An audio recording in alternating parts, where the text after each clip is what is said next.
다 함께 우리 신앙 고백하겠습니다.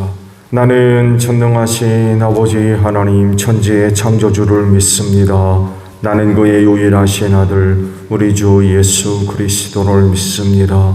그는 성령으로 잉태되어 동정녀 마리아에게서 나시고 본디오 빌라도에게 고난을 받아 십자가에 못 박혀 죽으시고 장사된 지 사흘 만에 죽은 자 가운데서 다시 살아나셨으며 하늘에 오르시어 전능하신 아버지 하나님 우편에 앉아 계시다가 거기로부터 살아있는 자와 죽은 자를 심판하러 오십니다.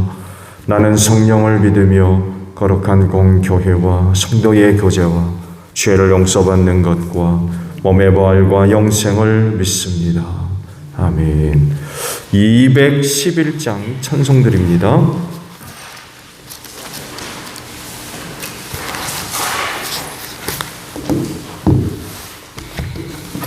찬송가 211장 찬송갑니다.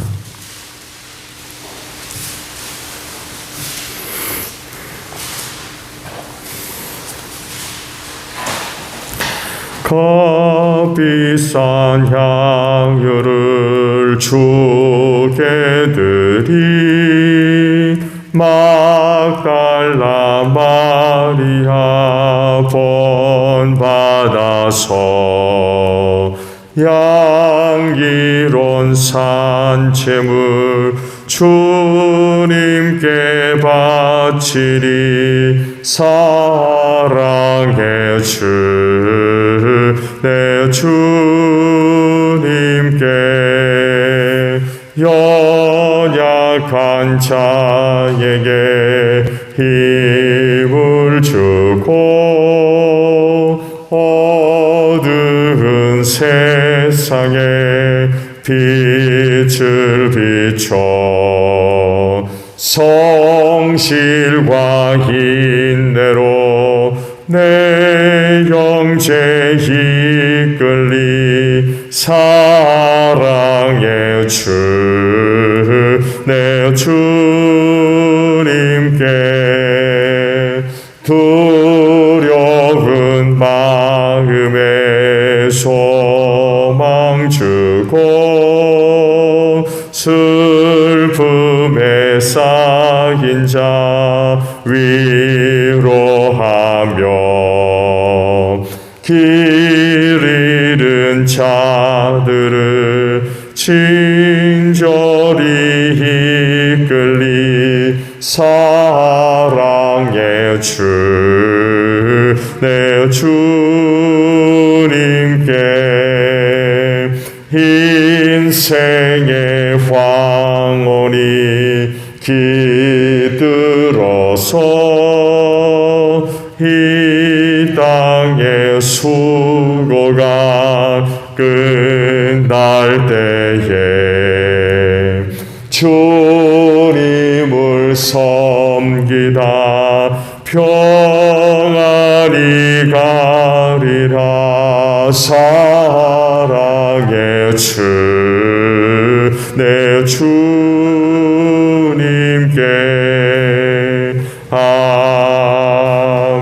아멘. 말씀을 봅니다. 출애굽기 22장 16절로 마지막 절까지 봅니다. 출애굽기 22장 16절로 마지막 절이에요. 어떤 사람이 아직 약혼하지 않은 처녀를 꾀어서 건드리면 그는 반드시 신부의 몸값을 내고 그 여자를 아내로 맞아들여야 한다. 그 여자의 아버지가 자기 딸을 그에게 절대로 주지 않겠다고 하면 그는 처녀를 신부로 데려올 때에 내는 값에 해당하는 금액을 치러야 한다. 마술을 부리는 여자는 살려두어서는 안 된다. 짐승과 교접하는 자는 반드시 사형에 처하여야 한다. 주 밖에 다른 신에게 제사를 드리는 자는 반드시 없어야 한다. 너희는 너희에게 몸부쳐 사는 나그네를 학대하거나 억압해서는 안 된다. 너희도 이집트 땅에서 몸부쳐 살던 나그네였다. 너희는 과부나 고아를 괴롭히면 안 된다. 너희가 그들을 괴롭혀서 그들이 나에게 부르짖으며 나는 반드시 그들의 부르짖음을 들어주겠다. 나는 분노를 터뜨려서 너희를 칼로 죽이겠다. 그렇게 되면 너희 아내는 과부가 될 것이며 너희 자식들은 고아가 될 것이다. 너희가 너희 가운데서 가난하게 사는 나의 백성에게 돈을 구워주었으며 너희는 그에게 빚쟁이처럼 재촉해서도 안 되고 이자를 받아서도 안 된다. 너희가 정녕 너희 이웃에게서 겉옷을 담보로 잡거든 해가 지기 전에 그에게 돌려주어야 한다. 그가 덮을 것이라고는 오직 그것뿐이다. 몸을 가릴 것이라고는 그것밖에 없는데 그가 무엇을 덮고 자겠느냐. 그가 나에게 부르짖으면 자유로운 나는 들어주지 않을 수 없다. 너희는 하나님께 욕되는 말을 하거나 너희 백성의 지도자들을 저주하지 못한다. 너희는 곡식을 거두거나 포도주를 빚거나 올리브 기름을 짠 다음에는 거기에서 얼마를 나에게 제물로 바쳐야 한다. 너희는 맏아들들을 나에게 바쳐야 한다. 너희 소나 양도 처음 난 것은 나에게 바쳐야 한다. 처음 난 것들은 이래 동안은 어미와 함께 있게 하고 여덟의 날에는 나에게 바쳐야 한다. 너희는 나를 섬기는 거룩한 백성이다. 그러므로 너희는 들에서 맹수에게 찢겨서 죽은 짐승의 고기를 먹어서는 안 된다. 그런 것은 개에게나 던져 주어라. 아멘. 자, 오늘 아침에는요 29절에 있는 말씀으로 함께 은혜를 나누려고 합니다. 너희는 곡식을 거두거나 포도주를 빚거나 올리브 기름을 짠 다음에는 거기에서 얼마를 나에게 제물로 바쳐야 한다라는 말씀입니다.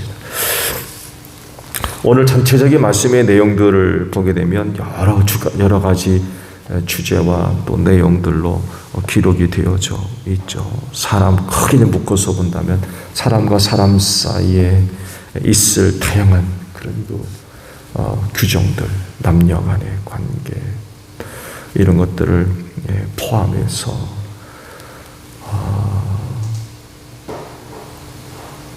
이스라엘 백성들 사이에 붙어 사는 이방인들과의 관계, 나그네들, 또 사회적 열악계층자들, 이런 사람들과 어떤 관계를 맺어야 되느냐, 또 하나님 섬김의 방법들, 그런 내용들을 이제 기록을 이제 하고 계시죠. 그 인간과 인간 사이에 있어야 할 어떤 그 규칙들만 말씀하는 것이 아니라 하나님 섬김에 대한 그런 그 규정도 빠뜨리지 않고 말씀을 하고 계시죠. 오늘 주신 말씀이 바로 그거죠. 하나님 섬김의 내용과 방법을 말씀을 하셔서 소출이 있을 때에 그중 얼마를 떼어 제물로 바쳐라 라고 말씀을 하고 있습니다. 배고프셔서 그러시나요? 먹을 게 떨어질까 봐 이런 규정들을 만드신 건가요? 물론 아니지요. 하나님이 뭐 드시는 분입니까? 드셔야만 사시는 분인가요?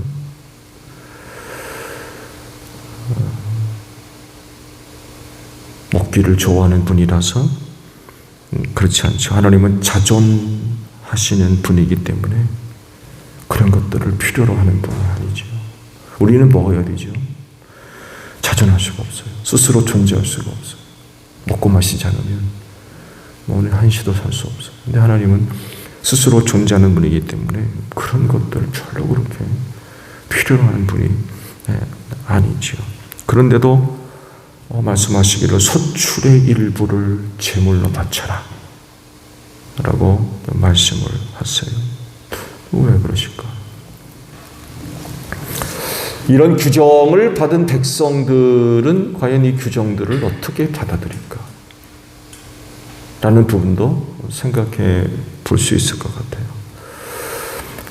대체적으로 크게 세 가지 반응이 있겠죠.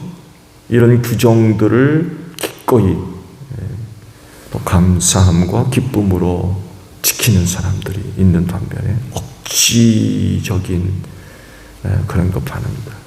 또 하나는 전혀 무반응, 이런 하나님의 규정을 따르지 않는 이런 그 사람들로 나타나겠죠. 첫 번째 경우를 보게 되면 저들이 누리는 삶이 하나님의 은혜라는 것을 아는 사람들에게서 나타나는 모습이죠.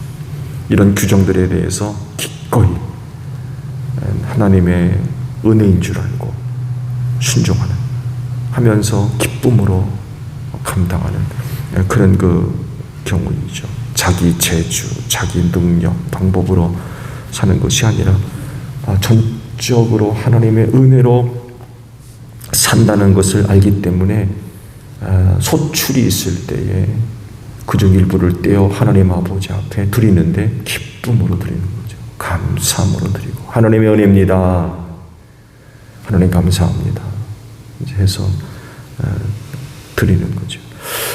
근데 사실 이런 순종들이 쉽지가 않아요.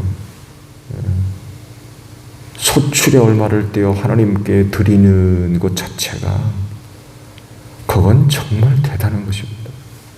그것 자체가 정말 하나님의 은혜를 알고 또 그분을 섬기는 그런 참된 믿음이 없으면 소출의 일부를 떼어 드리는 것 자체가 불가능하다고 보는 게 맞을 거예요. 왜냐하면 그렇게 드림으로 인하여서 삶의 지장이 있을 법한 그런 그 상황들이 있기 때문에 그렇습니다.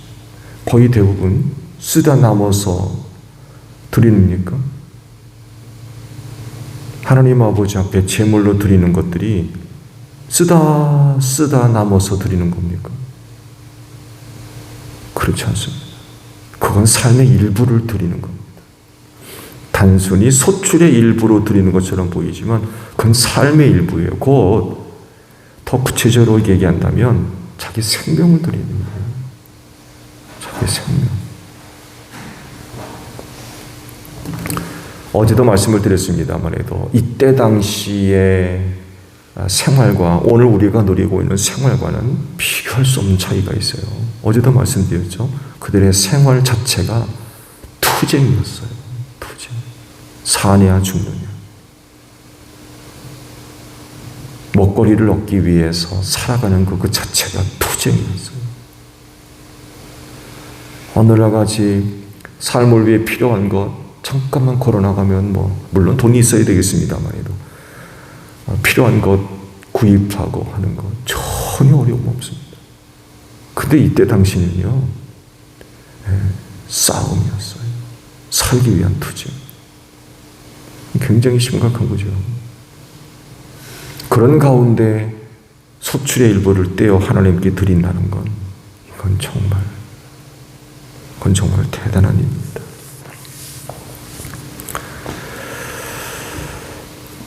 그렇게 함으로 인하여 염려스러운 부분도 생각하지 않을 수가 없죠. 그렇지만 그럼에도 불구하고 그렇게 할 수 있는 건 하나님을 알기 때문에 그래요. 하나님이 누구며 어떤 분인가를 잘 알기 때문에 그런 가운데도 기꺼이 떼어서 드리는 거죠. 더더욱이 그들이 광야 생활을 하면서 하나님이 누구며 어떤 분인가를 생생하게 경험하지 않았습니까? 좋은 예로 만나와 안식일을 생각해 보세요. 다른 날 같은 경우에는 남겨둘 수가 없었잖아요. 벌러지가 생기고 냄새가 나서 남겨둘 수가 없었어요. 또 많이 거둔 것 같았고 적게 그날 거둔 것 같았는데 막상 돼보면 똑같았다고 그랬어요. 근데 안식일만큼은 달랐죠. 안식일에는 어떤 일도 하지 않도록 그 백성들을 광야에서 쉬게 하셨기 때문에 만나를 거두어 드리지 않아도 이전날 거두어 드린 것 가지고 안식일날 음식을 해 먹었대요. 그러니까 안식일에는 벌러지가 안 생기고 냄새가 안 난 거예요. 근데 하나님이 이런 분이라는 거죠. 이런 분임을 광야 생활을 통해서 생생하게 경험하고 나니까 그 하나님께 대해 뭐가 생기는 거예요? 믿음이 생기는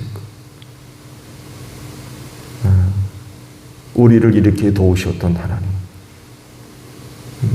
그런 하나님의 말씀에 순종할 때 그런 하나님의 은혜가 있을 것을 믿는 믿음이 이제 생기는 거죠. 그래서 하나님 아버지 앞에 예물 드리는, 제사 드리는 그런 그 모습들은 믿음이 없으면 할 수 없는 그런 그 생활이죠. 나머지 경우는 뭐 믿음의 부재죠. 마지 못해서 억지로 하는 경우들, 불순종하는, 전혀 소출의 일부를 제물로 드려라 했음에도 불구하고 드리지 않는다는 건 그건 전형적인 불신앙의 그런 그 모습일 수밖에 없죠. 하나님을 믿지도 않고 하나님이 어떤 분인가를 알지도 못하면 소출의 일부를 절대로 못 드리죠. 그건 정말 절대로 못 드립니다.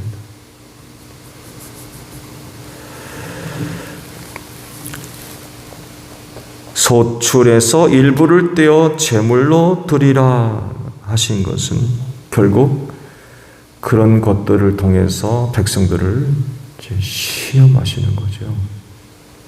이들이 얼마만큼 나를 사랑하는지, 섬기는지, 혹은 순종하는지 이제 테스트를 하시는 거예요.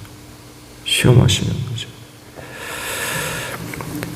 하나님 사랑하면, 또 하나님 진정 섬기고 믿는 사람이라고 하면 소출의 일부를 기꺼이 떼어 하나님께 드릴 수 있을 것이고, 그렇지 않다고 하면 못하는 겁니다. 그건 못하는 거예요. 말씀드렸잖아요. 그건 자기 생명을 드리는 거예요. 왜 하겠습니까?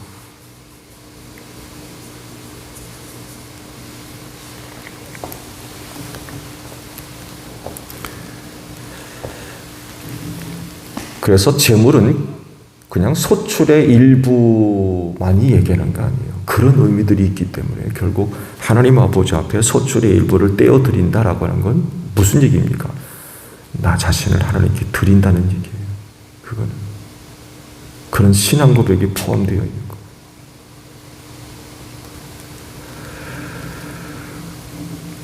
거예요. 하나님을 진정 사랑하고 섬기며 믿는 이런 것들이 온전히 자리하고 있지 않으면 그건 정말 어려운 거죠. 이건 확실한 증거입니다.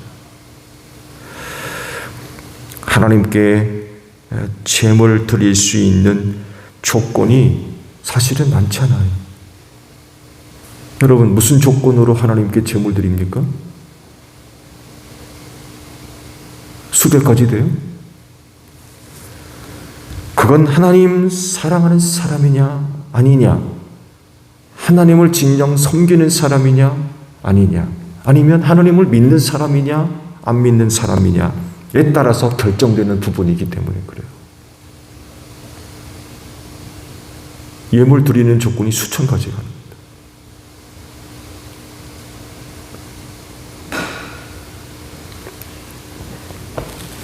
그래서 소출의 일부를 떼어 하나님 아버지 앞에 제물 드리는 것, 그건 하나님을 섬기는 사람들에게 있어서 고백되어져야 할 그건 마땅한 모습입니다. 그건 도리이고요. 하나님 사랑하고 섬기기 때문에 그렇습니다. 이건 양이 많고 적음의 문제가 아니에요.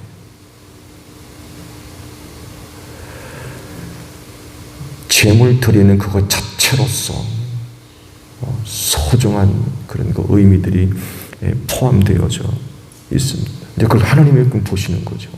앞서 말씀을 드린 대로 뭐 좀 잡수시고 싶어가지고 드리라는 게 아니잖아요. 하나님 창고에 그런 거 쌓아두시려고 그런 것도 아니고, 그 이유는 명백합니다. 시험하시는 거죠. 저들이 진정 나를 섬기는지, 사랑하는지, 믿는 믿음을 갖고 있는지를 보시는 거죠. 그래서 제물 드리는 그것 자체로서 소중한 거죠. 그걸 바로 하나님께서 보고 계시는 거예요. 그럴진데 하나님 진정 사랑하십니까? 또 그분을 믿는 믿음들이 있고 또 의지하는 그런 그 모습들, 섬기는 그런 그 소중한 모습들이 있으십니까? 표현할 수 있는 방법들이 많이 있겠죠. 그 중에 대표성을 드릴 수 있는 게 바로 제물 드리는 겁니다. 제물 드리는 그런 일들이 기쁨에서 고백되어지는 여러분의 신앙 고백이 되어지기를 바랍니다. 주기도문 하겠습니다. 하늘에 계신 우리 아버지, 아버지의 이름을 거룩하게 하시며 아버지의 나라가 오게 하시며 아버지의 뜻이 하늘에서와 같이 땅에서도 이루어지게 하소서. 오늘 우리에게 일용할 양식을 주시고 우리가 우리에게 잘못한 사람을 용서하여 준 것 같이 우리 죄를 용서하여 주시고 우리를 시험에 빠지지 않게 하시고 악에서 구하소서. 나라와 권능과 영광이 영원히 아버지의 것입니다.